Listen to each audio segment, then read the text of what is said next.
Good noon sa inyong lahat! Welcome again to my vlog. Welcome to Samotsari, Pinay in Taiwan. Hello mga ka-brothers, mga ka-sisters. Kamusta po kayong lahat? Okay po, meron po akong content na gustong pag-usapan for today. Actually, ito is mula bata na hindi natin alam. Okay po, alam niyo ba kung ano ang symbolize ng birthday cake? Okay po. So, basta alam na lang natin, basta pag may cake, may candle. Yun lang po ang alam natin, right? Okay. So, bibigyan ko po kayo ng konting kaalaman tungkol sa birthday candles. Okay, today we still put birthday candles on the cake. Many people still hold superstitious belief about them too. Many people believe that the person who's celebrating a birthday will make a silent wish and blow his candle. The superstitious is if that celebrant blow his candle in one blowout, meaning his wish may come true and he will going to have a good luck throughout the years.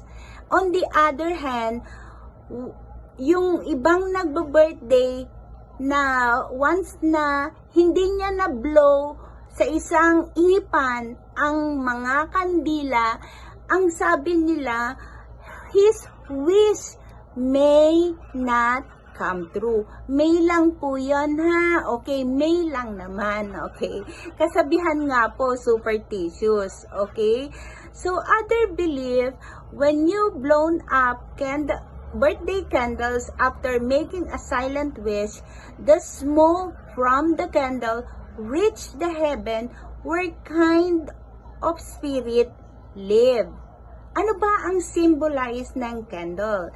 It represent purity and divine light. Ang kandila at kapayapaan at naglalaman ng pag-asa at patnubay. Pinapaniwalaan din na ang ningning ng kandila ay nagbibigay proteksyon mula sa mga madilim na espiritu. Madilim na espiritu o masamang espiritu. Okay.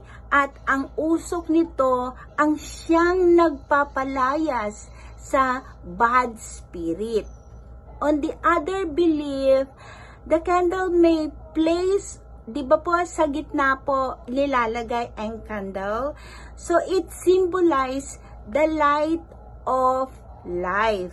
Okay. So tayo po, basta ho, meron lang po tayong kandilang ilalagay sa cake, then tapos na.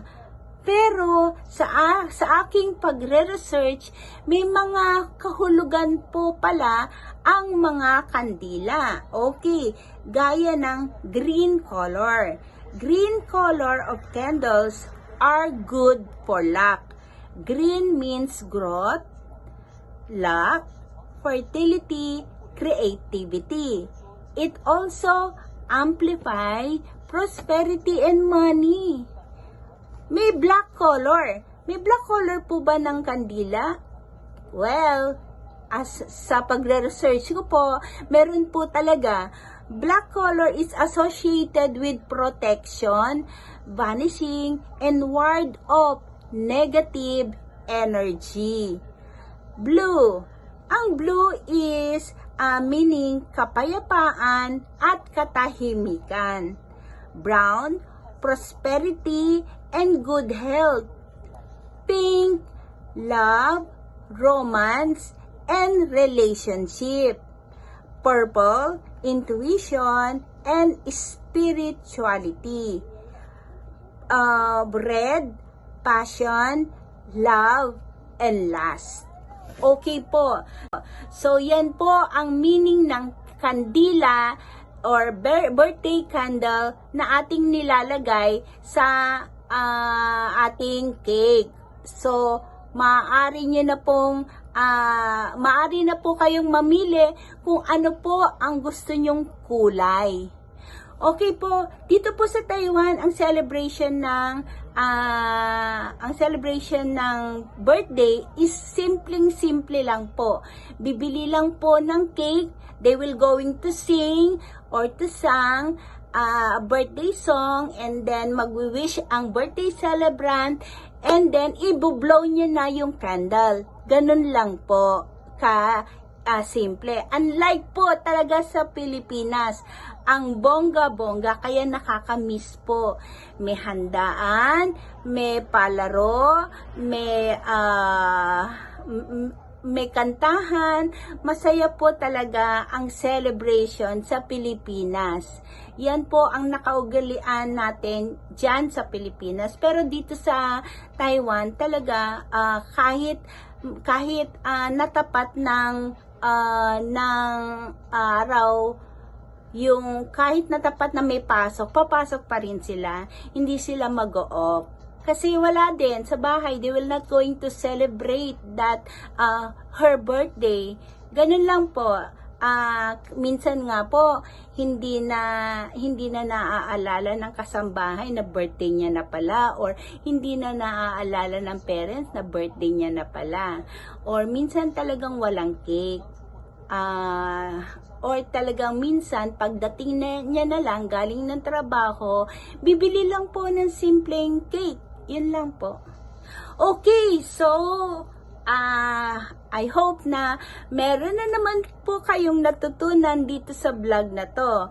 At kung meron po kayong gustong pag-usapan,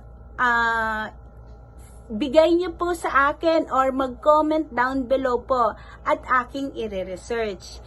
Anyway, maraming salamat po sa lahat ng mga nanood, and please subscribe my YouTube channel, Samut Sari Pinay in Taiwan. Please